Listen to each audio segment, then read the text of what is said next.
Vanilla wafer cookies, anyone? We've got that on today's Know the Cause. Also, the first half of the show is about cancer. If diet is so crucial to cancer patients, why don't our oncologists know anything about it? And then a brand new doctor for many of you, Dr. Jonathan Stegall, is going to be here. He's an integrative oncologist. He's a cancer doctor, and he believes nutrition is very important. As the show goes on, we're talking about gasoline on your skin. Is that cancer causing? We've got the vanilla wafers, and then we've got Marty. Marty Whittakin, a dear friend of mine, is going to answer the question, why in the world is the aging process considered a disease? Anything we can do to reverse that? All that and more on today's Know the Cause. My name is Doug Kaufman. For the past 40 years, I've dedicated my life and even my career to finding the root cause of disease. Join me in a team of physicians, pharmacists, and scientists, and soon you too will know the cause.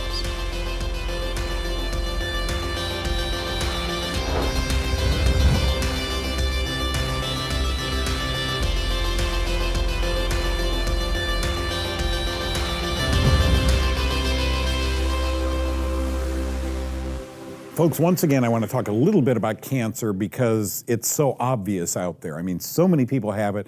Cancer institutions are a booming business, and that makes me mad and sad simultaneously. Would you think with 188 IQs of every doctor out there, they were the kids in high school that were a little bit different than everybody else, and they went on to study great things and become scientists with the hope and the goal in mind of helping other people. Well, if cancer rates are going like this, in the year 2017, are they helping other people? Do you think they're a little frustrated that they came out of medical school to read the same paper as you and I do, that 1 in 2 men and 1 in 3 women, or vice versa, are going to get cancer in their lifetimes? Is that a medical breakthrough? When was the last medical breakthrough? You want my opinion? Penicillin. 1950, penicillin. We could finally cure something in medicine. Where are we today with cancer? This is just so sad. We don't have a handle on this, but there's $1 trillion in treating it, so let's keep going down that road. I don't think they're bad people. I think they're just lost. They trusted that their medical education had the answers, and it didn't, okay? So we need to ask ourselves this question. If diet is so crucial to a cancer patient's survival, why isn't it ever addressed? And I got this doctor that I'm going to introduce you to here on the PowerPoint presentation. PR Web, I don't know who they are, states that according to the National Cancer Institute, an astounding 20 to 40% of cancer patients die from causes related to and there's that word, nutrition. So why isn't nutrition or diet addressed? Not from the cancer itself. So you got 1 in 3 dying from malnutrition, and 80% of cancer patients develop some form of malnutrition. Malnutrition, poor nutrition. And yet, let's go to the next slide, because this really was an eye-opener for me. There's a doctor named Richard Frank. He's an oncologist that works for WebMD, which is a pharmaceutical-owned website, I believe. With 20 to 90% of cancer patients using nutritional supplements, he is confident with the cancer questions. I can answer those. But then come the questions that I'm not so confident in answering. Inevitably, every patient asks, what should I eat? How can I fight the cancer by eating the right foods? They want to know which foods actually help them fight the cancer better and live longer. Then will vitamins help? He's not alone. He's honest. He's sitting there, in this picture in WebMD with a woman trying to explain, I can answer the mutations, the DNA aberrations, the things that go on. But when it comes to that patient saying, will vitamin C help me? They're lost. That should be where they are found. That should be what they know, not another drug that you swallow and it kills regular cells and cancer cells. That's not exciting, and yet it has been for the past 50 years in cancer research. I hate to say it, we're not winning the war. Okay, many of you think we are. I would argue that with you. Where does cancer patient find nutritional information? Okay, this was huge, Medscape.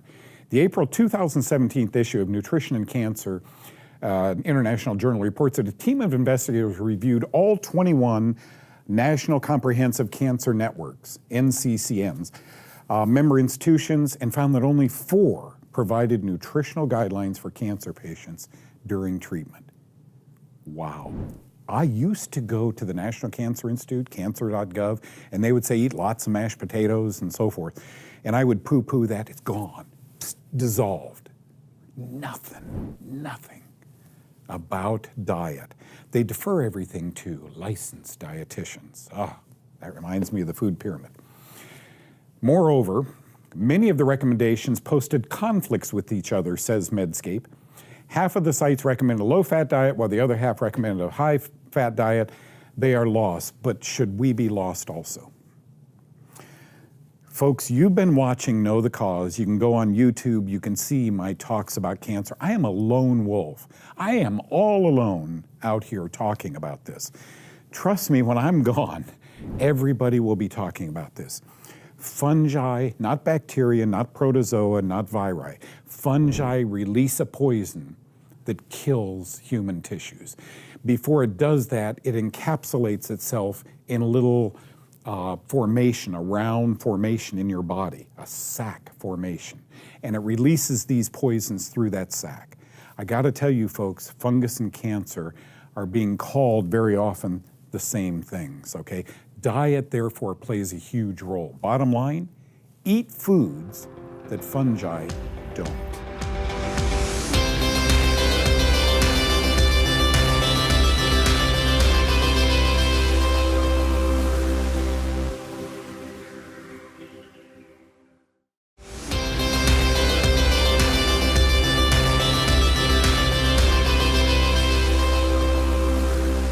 Friends, I'm going to introduce you to someone right now that is an amazing doctor. He's an oncologist. Now, don't say that.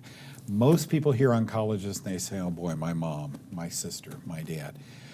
This is an integrative oncologist. Thank you for coming in, Dr. Jonathan Stegall. We want to talk a little bit about that name. Oncology, I've spoken at meetings in oncology, so have you. And then integrative, and listen what integrative means when it comes to oncology. Well, integrative is basically taking the best of conventional or Western medicine, oncology as we know it, and blending that with the best, more natural and alternative therapies.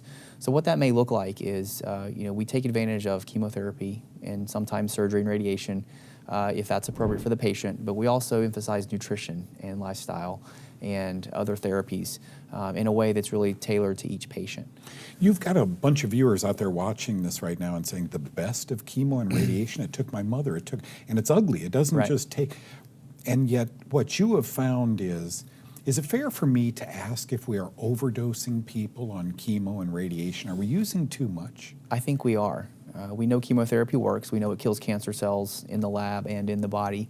Right. But the problem is, at the doses that we typically use it at, we're giving way too much to the point where there's a lot of collateral damage. Patients are having their hair fall out, they're nauseous, they're weak, their immune systems are very low.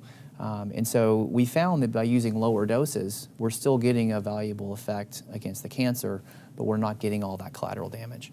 Are you able to target chemo now? If someone has, lymphoma, can you target or can you inject chemotherapy or nutrition? Can you help them in integrative oncology by targeting the cancer? We do feel that we can target the cancer cells, and it's not just about the tumor, it's also all the cancer cells floating around in the body, because that's what a lot of people aren't aware of, is we have a tumor mass, but that tumor, from the time it's very, very small, is releasing cells into the circulation called circulating tumor cells. And those are basically just cancer stem cells that are just looking for a reason to get together with their other cancer cell friends and create a metastasis somewhere else. Yeah. And so really addressing the tumor and the whole body is essential. But in terms of targeting those cells, we feel like the way we do chemotherapy in my office does a really good job of that. It's really unique. I got to tell you, years ago we began doing, I was with a doctor out here in Dallas, we began doing something called a Myers cocktail, right? Vitamin C, zinc, manganese, and so forth. My only negative to that, for all the doctors watching right now who are doing it, feel good to bump up that vitamin C. The 5 milligrams or 10 milligrams that's recommended, when we got up to bigger doses of that, we began seeing some immune, boost with all of that. You use IV vitamins. Absolutely. Okay. Absolutely. They're essential. What else do you do along the field of nutrition? Well, the IV vitamins and minerals, dietary approaches are important. So we talk about a certain cancer diet that we like. One thing I've had really great success with is something called lymph drainage therapy. So that's actually stimulating the immune system in a powerful way. I have a specialist who comes in who's trained in lymph drainage therapy, and it actually stimulates the movement of that lymphatic system, which we know is essential for the immune system. Like a massage, a body? It's similar to a massage, but it's actually equipment that's used using a very small electrical field. It sounds crazy, but it's really not. To actually get that lymph moving, because what we found in a lot of cancer patients is there's congestion of that lymphatic system. So that's needed to get those immune system cells working and going after the cancer like we want them to. In the last minute, talk to us a little bit about cancer statistics. I mean, it's scary. Oh, it really is. I mean, in America alone in 2017, we're estimating to have about 1.7 million new cancer cases and about 600,000 cancer deaths. And so that number goes up every single year. So next year it'll be even more. And so I think we need to not only intensify our fight against cancer, but we need to look at it in a different way. And go back to President Nixon in the early 70s, the war on cancer. Right. And we're going to, since then we've spent billions of dollars in research on it. We haven't really made a lot of significant gains in terms of the survival rate from cancer. So I think we need to reframe our direction.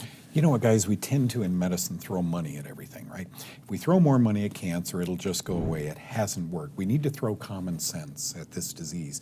What Dr. Stegall does is recognize every one of you as a thumbprint. You're open for patients, new patients, so there's the information if you want to become a new patient. By the way, he's in the middle of America. Hop on a plane for 99 bucks, you can go see him. If you have cancer, if you have a loved one with cancer, I'm going to recommend that you get another opinion, and you get it from this man. Thank you so much for continuing my education. Very good. Well, thank you. Thanks for having me.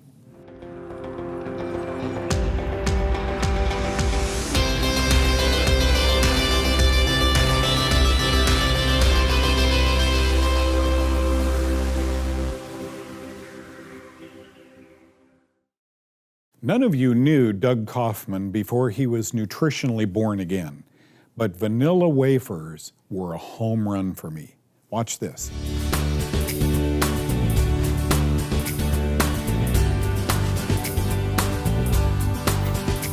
Hi, I'm Lindsay from Guiltless Superfoods. Today we're going to use our awesome Guiltless 7-seed flour to make a vanilla wafer type cookie.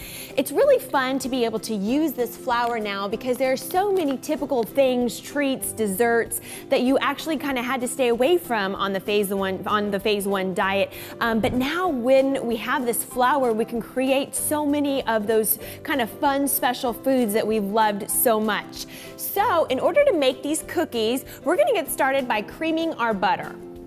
This is 1/2 cup butter, and I'm going to just throw the whole thing in there.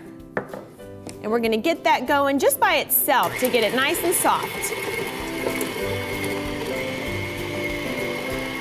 Okay, the butter's soft. Now I'm going to add in 1 cup of xylitol.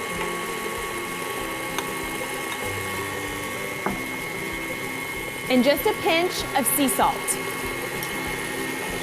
The key to a soft cookie is really to allow the butter and the sugar and the salt to cream, to get really creamy and fluffy and light and get a lot of air in there. That's what's going to give you a really soft, moist, delicious cookie. So don't rush this part of the process. Give it its time. It really does take about 4 to 5 minutes. I'm going to go ahead and put my mixer a little on higher speed, about medium-high speed is what we're going to kick it up to now.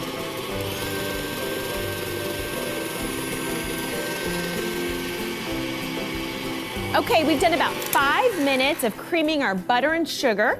I'm gonna go ahead and just make sure everything's off my paddle and off the edges of the bowl. It has a nice, creamy, soft texture now.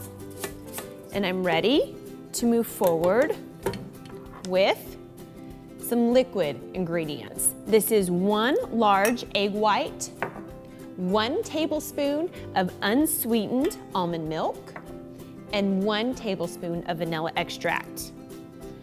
Get that all combined. Looks good. Okay, and now slowly we're gonna add in our dry ingredients. This is some baking powder. And lastly, we're gonna add in our Guiltless seed flour.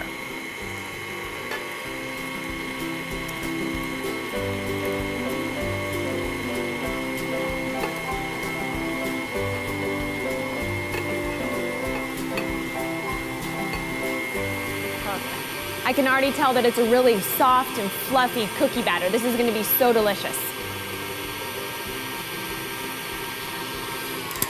All right. Everything looks totally mixed and combined. The flour and the butter and the sugar. Everything is incorporated.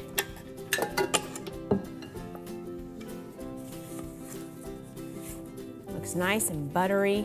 Our next step is we're gonna throw this cookie batter into a piping bag, and if you don't have a piping bag, we're gonna use a Ziploc baggie. Okay, all the cookie batter went to one corner of the bag. Get all the air out. Roll it tight. We're gonna grab our baking sheet lined with parchment paper and just snip off the corner. And now we're ready to go.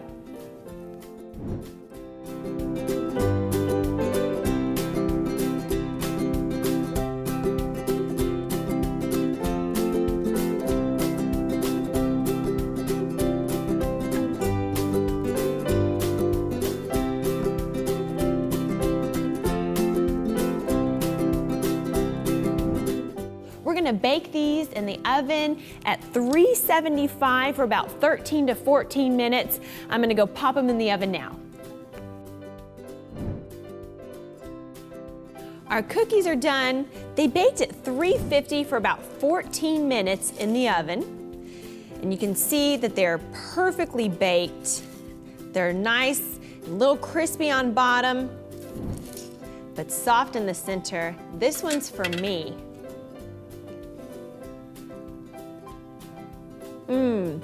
It's so moist and delicious. The xylitol sweetens it up perfectly. The butter is so yummy. I'm gonna wash it down with a little bit of milk.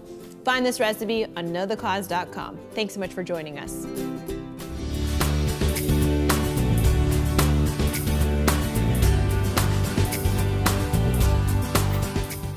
You know, in the old days, we used to have somebody pump our gas for us. Now we pump it. Do you ever release the thing and gas gets on your hand? Jenny's going to discuss that. Then after that, Kyle is going to teach us about Candida yeast killers. Watch this.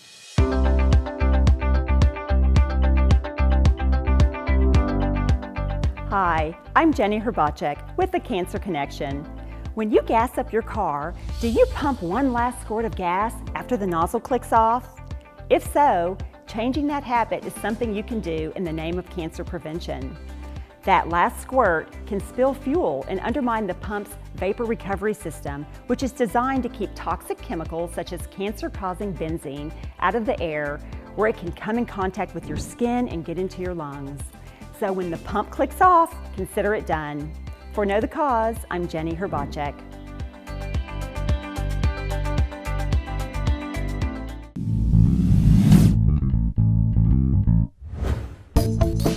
Well, everybody writes in and asks us, what are our favorite Candida killers? There's a million of them out there, but I'll narrow it down to 2 or 3. Number 1, medium chain triglyceride oil, or MCT oil. This comes from coconut. Medium chain triglycerides are extremely antifungal. They are made up of caprylic acid, lauric acid, and capric acid, and boy, they are wonderful Candida killers, especially for the gut. Number 2, cloves. This is a weird one, but if you can just chew on cloves, yes, it might make your mouth numb, but oh my goodness, does it work at killing fungus. And number 3, I'm sorry to bore you, but it's oregano oil. I've never stopped loving this. So many studies have been done with this and the 2 others we talked about. Give these a try.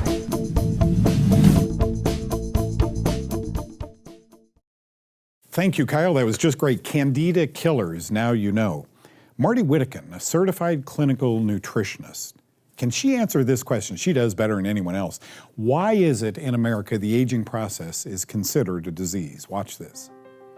I just don't think we ought to take the standard advice that if you're old, and you're aging, you can expect this disease, that condition, this dysfunction. I don't believe in aging gracefully. I believe in aging with energy and vigor and a passion for something that wants to get you out of bed every day. In order to do that, though, you have to not do the average thing. You have to eat a better diet, more vegetables. You have to take foundational supplements like fish oil and magnesium and a multivitamin and probiotics, vitamin D, vitamin K. I take a handful, but a lot of my peers are taking a handful of medications. Those have never been tested before altogether. It's a giant chemistry experiment. We didn't sign a release form for it. And that has a lot to do with that slippery slope toward crisis medicine where the doctors say, oh, there's not much more we can do. Well, yes, there is. Even if you're feeling awful, follow Doug's advice, read up on what you can do that's alternative, because there's really not much help at the doctor's office because the system is set up to dispense medicine. There's not time to counsel you about getting exercise. There is no pill, natural or otherwise, it's a substitute for exercise. You have got to get up and move. And women, you've got to do strength training because that's what holds everything together, and you don't want to be frail. So I'm not going to admit how old I am, but it's pretty darn old, and if you're good on Google, you can probably find out. I just say, don't act your age, act a lot younger, think younger, and you will be younger. Boom, was that a home run, Marty? I got up this morning, 6 o'clock, dark out, worked out hard, 28 minutes was my workout, went in and cut an organic grapefruit in half and ate both halves of it. Folks, we can't stop the aging process, but you can certainly retard the physiologic aging process. That's what Marty was talking about. Anybody can do it. You probably recognize Marty, right? You'll see her on here again and again. She is a strong advocator for Dr. Ohhira's probiotics, and I just absolutely love her. Been a friend of mine forever. What did you think about today's show? Interesting. We got Marty toward the end of the show. Toward the opening of the show, Dr. Jonathan Stegall. I got to tell you something. If I'm watching this show and I have cancer and my health is faltering, I am getting on an airplane.